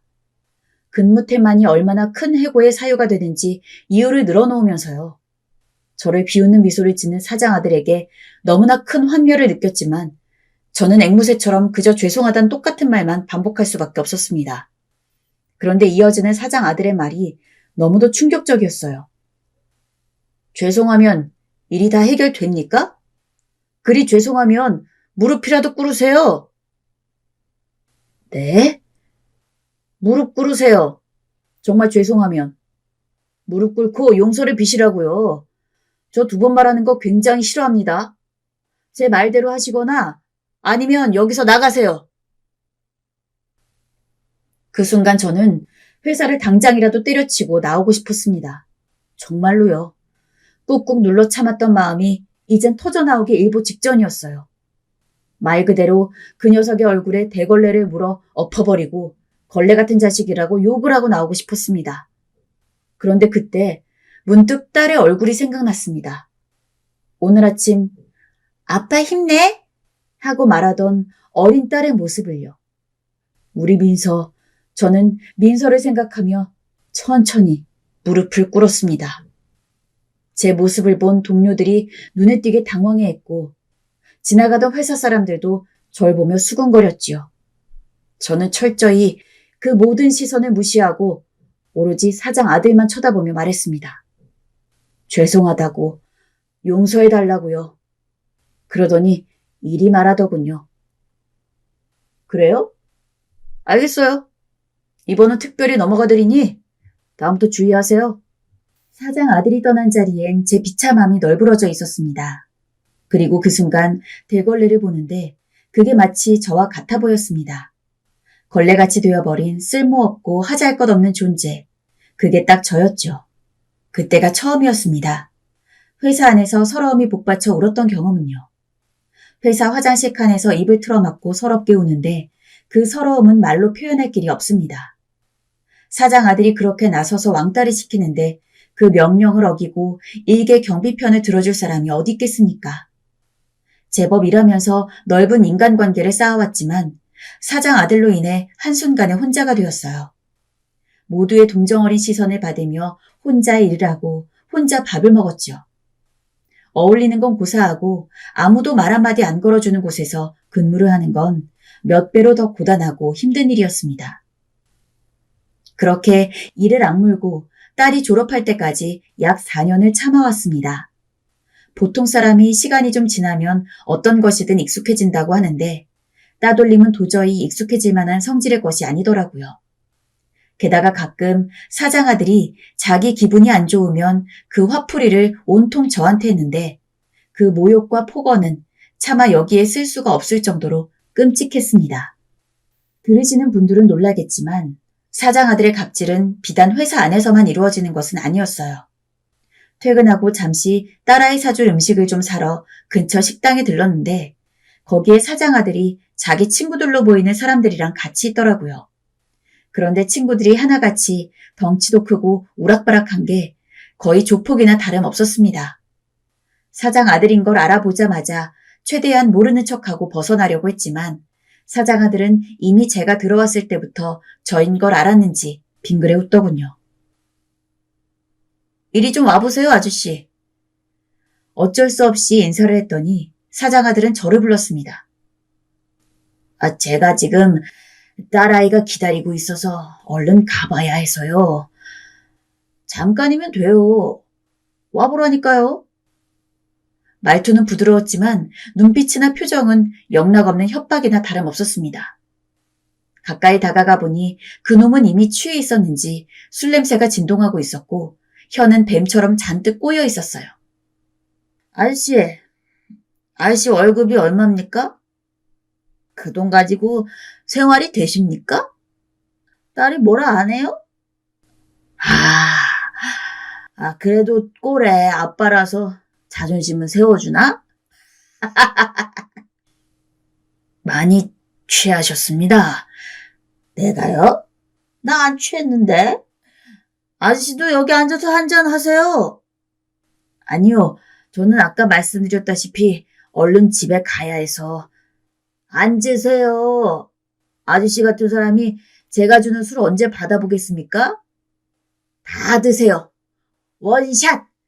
자네 술 남기기 없게 해요. 그러지 말고 내기하는 거 어때요? 아저씨 자네 술 남으면 아저씨가 잘리는 걸로. 남기지 않으면 영원히 이 회사에 남으시는 걸로요. 괜찮죠? 그놈이 제안한 내기는 전적으로 제게 불리한, 그야말로 조롱거리 만들기에 불과한 내기였습니다. 밖에서까지 그런 수모를 당해야 한다는 게 너무 고통스러워서 정말 주먹이 절로 쥐어지더군요. 하지만 권력이라는 게 뭔지 참, 전 결국 그놈 친구들 손에 붙들려 앉아야 했고 그 이상한 술래기를 해야만 했습니다. 자, 드세요. 다 드세요. 쭉쭉. 평소 술도 못 먹는 체질이었던 저는 한 잔을 마시자마자 바로 얼굴이 벌개졌지만 사장아들은 뭐가 그리 신나는지 실실 웃으며 제 잔에 계속 술을 따랐고 전 계속 비워냈습니다. 그러고 있기를 1시간이 지나자 결국 눈앞이 흐리멍텅해졌고 제가 무슨 말을 하는지 저조차도 알아들을 수가 없겠더라고요. 그저 사장 아들의 웃는 미소만 제 눈앞에 왔다 갔다 할 뿐이었어요. 그리고 정신을 잃었던 것 같아요. 눈을 떠보니 응급실이더군요. 무슨 일인지 물었더니 제가 사장 아들이 나가고 난 후 정신을 잃고 쓰러졌고 가게 주인의 신고로 실려왔다고 했습니다. 잠시 후 뒤이어 딸이 놀란 얼굴로 나타났죠. 아빠, 도대체 무슨 술을 이렇게 마신 거야? 큰일 날 뻔했잖아. 가게가 아니고 길바닥에 쓰러졌으면 어쩔 뻔했어. 정말 내가 못 살아. 민서는 제 앞에서 눈물까지 보였지만 저는 민서에겐 그 어떤 얘기도 할 수 없어 그저 과음을 했다고 둘러대었습니다. 이 일은 오늘날까지도 제게 가슴에 한으로 남아버렸습니다. 제가 회사에서 해방된 건 그로부터 1년이라는 긴 시간이 지난 후 딸아이가 졸업한 후였습니다. 물론 일이 괜찮다면 딸아이가 대학교를 졸업하고 나서도 쭉 근무를 했겠지만 사장 아들 때문에 더 버틸 수 없었죠. 사랑하는 내 딸, 졸업 축하한다. 졸업식 날 딸아이에게 꽃다발을 전달해주면서 간단하게 저녁을 먹었는데 딸아이가 고맙다면서 저를 안아주더군요. 그때 그래도 그 지옥 같은 곳에서 버틴 보람을 좀 느꼈죠. 당시 딸아이는 제가 단순히 다른 직장을 알아보기 위해서 경비를 그만뒀다고 알고 있었어요. 괴롭힘 당한 것은 당연히 이야기하지 않았습니다. 아버지로서의 자존심이 있기도 했고 착한 딸아이가 제가 고생한 것을 들으면 얼마나 슬퍼할지 감도 잡히지 않았으니까요. 현실적으로 이제 와서 어떻게 할 수도 없는 거 그냥 전 애때매따 치면서 마음속에 묻기로 다짐했습니다. 그 뒤에도 저는 먹고 살기 위해 일자리를 또 구해야 했습니다. 비록 딸아이가 선생님으로 발령을 받아 돈을 벌고 있었지만 생활비를 모두 딸아이 돈으로 해결할 수도 없는 노릇이었기에 조금이라도 보탬이 되고자 대리운전을 시작했죠. 운전은 아주 젊을 때부터 한지라 손에 익어서 편했습니다. 가끔 진상 손님이 있긴 했지만 경비 시절 사장 아들한테 당했던 왕따와 폭언을 생각하면 대리운전하면 만나는 사람들은 양반이었죠. 그러던 어느 날이었습니다. 이때가 바로 사건의 시작이었어요. 딸이 저녁을 먹다가 절 보더니 진지한 얼굴로 할 말이 있다고 하더라고요. 뭔가 심상치 않은 표정이었습니다. 몇 번을 망설이더니 조심스레 이야기를 꺼냈어요. 아빠, 나 사실 결혼하고 싶은 사람이 있어. 남자친구가 아빠 꼭 보고 싶다는데 한번 만나보면 안 돼요? 딸이 직접적으로 사귀는 남자에 대해서 이야기를 꺼낸 것은 그때가 처음이었습니다. 결혼하고 싶은 사람이라니. 사실 간간히 딸이 전화통화를 하거나 집에 늦게 들어올 때 교제하고 있는 남자가 있겠거니 생각은 하고 있었지만 결혼이라는 말을 꺼낸 순간 저는 놀란 티를 숨길 수가 없었습니다. 아빠한테 진작 얘기하고 소개해주고 싶었는데 나도 신중하게 이 사람을 보고 판단하고 싶어서 아빠한테 말하는 건 좀 미뤄두고 있었어. 내가 한창 회사 일로 힘들 때 정말 잘해준 사람이야. 성격도 착하고 정말 성실해. 아빠가 한번 봐줬으면 좋겠어. 그랬구나. 알겠어. 우리 딸 만나는 남자면 아빠가 당연히 만나봐야지. 고마워, 아빠. 저는 딸의 말대로 바로 그 주 주말로 약속을 잡았습니다. 마음이 급했고 딸아이가 선택한 사람을 얼른 만나보고 싶었거든요. 약속은 주말이었지만 일을 하는 내내 딸아이와 결혼할 남자에 대한 생각이 났습니다. 어떤 청년일까? 뭐 하는 사람일까? 딸아이에게 잘해주는 남자겠지? 집안은 어떨까? 걱정도 들고 조바심도 생겼지만 설레는 마음으로 그날이 오기만을 기다렸지요. 그리고 그 주 주말, 딸과 함께 먼저 예약해둔 한정식 집으로 가서 딸의 남자친구라는 사람을 기다렸습니다. 한 30분쯤 지나자 남자 하나가 들어왔는데 멀리서부터 딸이 손을 흔들더라고요. 저 녀석이 딸 남자친구구나 하는 마음으로 쳐다봤는데 다가올수록 어쩐지 얼굴이 익숙한 것입니다. 속으로 뭐지? 하고 생각하고 있는데 딸아이 남자친구도 순간 저를 보더니 멈칫하더라고요. 자세히 뜯어보고 나서 알았습니다. 제가 경비 일을 할 때 그렇게 저를 못살게 굴던 사장 아들이라는 것을요. 사장 아들이 딸아이 옆에 앉는데 심장이 세차게 뛰었습니다. 시간이 오래 지났는데도 불구하고 그때 그놈이 했던 따돌림과 폭언은 트라우마처럼 남아있었죠. 머릿속에서 지워지지 않은 말들이 번갈아가며 스치면서 테이블 아래로 손이 덜덜덜 떨리더군요. 지금 생각하면 그때 딸 손을 잡고 나왔어야 했지만 머리가 복잡해져 그럴 수 없었어요.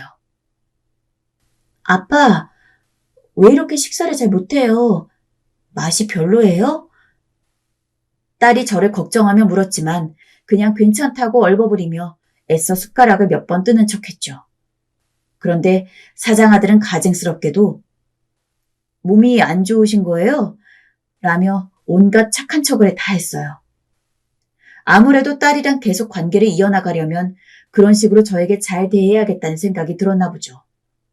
그 모습을 보니 너무 역겨워 속이 울렁거렸습니다. 그러던 중 사장 아들이 잠시 화장실에 간다며 자리를 비웠을 때 저는 더 버틸 수가 없어서 무작정 딸의 손을 잡고 식당을 나와 택시를 탄 뒤 집으로 향했습니다. 막상 입을 떼기는 쉽지 않았습니다. 마음을 먹었지만 딸의 반응이 걱정스러웠어요. 아빠, 갑자기 이렇게 나오면 어떡해. 남자친구가 마음에 안 들어서 그래요? 그래도 자리에 계셔야지. 아빠 왜 그러는 거예요? 가능하다면 그때 일은 죽어도 딸한테는 말하지 않고 싶었기에 저는 잠시 숨을 골랐습니다. 하지만 딸이 옆에서 계속해서 이 상황이 어떻게 된 건지 이야기하기를 원했고 애초에 이런 식으로 얽히게 된 이상 더 숨기는 것은 불가능하다는 생각이 들더군요. 그래서 저는 택시 안에서 경비를 할 때 그 사장 아들이 어떤 짓을 했으며 일을 하던 4년이 얼마나 지옥 같았는지 하나하나 말했습니다. 말을 할 때마다 저도 목소리가 떨렸고 딸도 제 말이 이어질 때마다 아무 대꾸도 하지 못하고 그저 눈물이 그렁해서 절 쳐다보았습니다. 아빠, 왜 이제야 이 얘기를 하는 거예요? 내가 너한테 어떻게 그런 이야기를 하니? 네가 걱정할 거 뻔히 아는데. 아빠, 만약에 오늘 네 남자친구가 그 사장 아들만 아니었어도 나는 아마 평생 이 이야기는 너한테 안 했을 거다. 그러자 딸아이는 이내 서럽게 울기 시작했습니다. 그 모습을 보니 이상하게 저도 눈물이 나서 애써 코를 훌쩍이며 눈물을 참았죠. 그리고 딸아이는 방에 들어가서 사장 아들과 통화를 하는 듯 하더니 헤어졌다는 사실을 저에게 알려줬습니다. 결혼까지 생각할 정도였으면 분명 많이 좋아했을 텐데 저 때문에 헤어진 것 같아서 마음이 아프긴 했지만 그놈은 분명 딸아이와 결혼해도 문제가 될 놈이었기에 저는 차라리 잘 됐다고 생각하자 마음먹었습니다. 하지만 아들놈의 행패는 끝나질 않았습니다. 처음엔 제 번호로 전화를 걸어오더군요. 아버님, 한 번만 절 만나주십시오. 부탁드립니다. 전 당연히 나가지 않으려 했습니다. 그런데 딸아이의 안색이 안 좋아지더라고요. 그놈이 하루가 멀다 하고 딸아이 회사까지 찾아와 만나달라 하며 괴롭히는 모양이었습니다. 이제는 중간에서 제가 나서야겠다 싶었어요. 저는 열이 받아 그놈에게 당장 집 앞으로 나오라고 전화를 걸었고 다소 열이 받은 상태로 카페에 도착했습니다. 나가보니 그놈은 첫 만남 때와 달리 안절부절 못하는 자세로 절 기다리고 있더군요. 그리고 보자마자 고개를 푹 숙여 90도로 인사를 하더니 오셨냐면서 공손한 태도를 취했습니다. 그 꼴을 보니 이제부터 무슨 말을 할지 예상이 되더군요. 아버님, 지난 일로 상심이 크셨던 거 압니다. 제가 당시 회사를 이끌어 나가다 보니 스트레스를 많이 받고 있어서 아랫사람들에게 그 화를 다 푼 것 같습니다. 지금 돌이켜봐도 제가 아버님께 정말 용서받지 못할 짓 한 거 알고 있습니다. 잘못했습니다.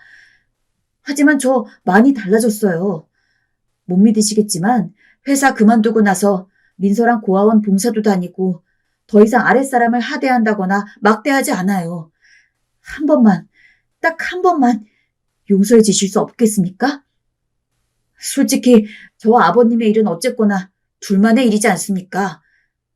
저 따님 정말 사랑하고 있어요. 민서 아니면 안 됩니다. 제가 철이 없어도 한참 없었어요. 한 번만 용서해 주십시오. 잘못했습니다. 그놈은 나중에 눈물까지 보이며 훌쩍거렸고 계속 죄송하단 말을 반복했습니다. 아무래도 딸아이가 이별을 선고한 게 크게 작용한 것 같았지요. 기가 찼습니다.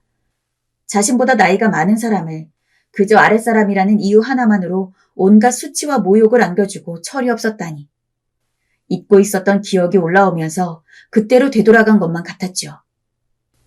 이봐, 자네 나이가 몇인데 철이 없다는 말을 들먹이나. 자넨 철이 들고도 남을 나이였어야 해. 그리고 자네가 아무리 사람이 달라졌다 한들 그 본성이 어디 가겠나? 내 귀한 딸, 자네 같은 사람한텐 절대 못 맡겨. 내 눈에 흙이 들어가도 안 돼. 그리고 우리 딸도 입장 전달한 것 같던데 왜 여기서 이러는 건가? 더 이상 구질구질하게 매달리지 말고 그만 정리해. 꼴도 보기 싫으니 내 눈앞에도 내 딸 앞에도 다신 나타나지 말고. 만약 한 번만 더 내 딸에게 전화해서 행패 부리면 그땐 이 정도로 끝나지 않아. 정말 가만두지 않을 거야. 아버님. 제 말에 그놈은 아무 말도 하지 못하고 고개를 푹 숙였고 제가 나갈 때까지 제 등 뒤만 빤히 쳐다보고 있었습니다. 할 말을 하고 와서 그런지 그날 저는 천근만근 같았던 마음이 많이 가벼워졌습니다. 마치 가슴속 오래도록 맺혀있던 한이 풀린 것 같았죠. 그 사장 아들놈은 어떻게 됐냐고요? 그 후에도 몇 번 집으로 술 먹고 찾아와서 온 동네에 소리를 지르며 행패를 부리곤 했습니다. 회사도 안 가는지 시간대를 안 가리고 찾아와서는 저 혼자 있을 때 문을 두드린 적도 있고 딸아이만 있을 때 문을 두드린 적도 있다고 하더군요. 굳이 대꾸를 해줬다가는 진짜 볼장 다 볼 때까지 매달릴 것만 같아서 사장 아들놈이 올 때마다 바로 112에 신고를 해서 대응했습니다. 그 꼴을 몇 번 보더니 그때서야 포기했는지 더는 찾아오지 않았고요. 딸아이는 그놈과 헤어진 뒤로는 아직까지는 혼자 지내고 있는 것 같아요. 연애는 안 하니? 라고 넌지시 물어도 괜찮은 사람이 없어서요. 라고 웃기만 하는데 가끔 그 미소를 보면 괜히 제 마음이 아픕니다. 어서 그놈보다 훨씬 더 좋은 남자 만나서 이번에는 진짜 결혼할 수 있었으면 좋겠습니다. 여러분도 모두 저의 딸아이의 앞길을 응원해 주신다면 정말 감사하겠습니다. 지금까지 시간 내어 제 사연 들어주셔서 감사하고 여러분의 앞길에도 좋은 일들만 가득하게 기도하겠습니다.